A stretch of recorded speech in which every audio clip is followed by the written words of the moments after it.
வணக்க மக்களே. கமிஷனராக பதவியேற்ற முதல் நாளே சுமதி மேடத்திற்கு தொடர்ந்து பல புகார்கள் வந்து கொண்டே இருந்தன.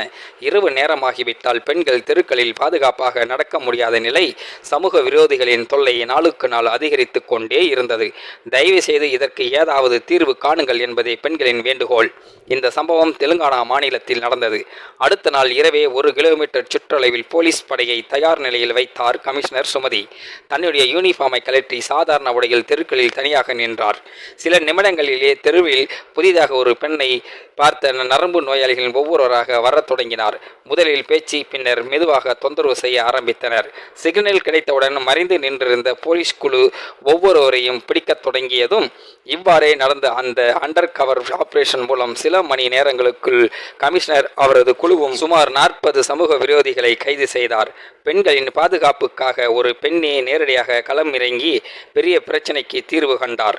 சுமதி மேடத்திற்கு ஒரு பெரிய சல்யூட். இது ஒரு விழிப்புணர்வு வீடியோ மக்கள். இந்த வீடியோ பார்க்கின்ற நீங்களும் இந்த வீடியோ பற்றின கருத்துக்களை கீழே உள்ள கமெண்ட் செக்ஷனில் மறக்காம சொல்லுங்க. வீடியோ பிடித்திருந்தால் லைக் பண்ணிக்கிங்க, மற்றவங்களுக்கும் ஷேர் பண்ணிக்கிங்க, அப்படியே நம்ம சேனலையும் சப்ஸ்கிரைப் பண்ணிக்கிங்க. நன்றி, வணக்கம் மக்களே.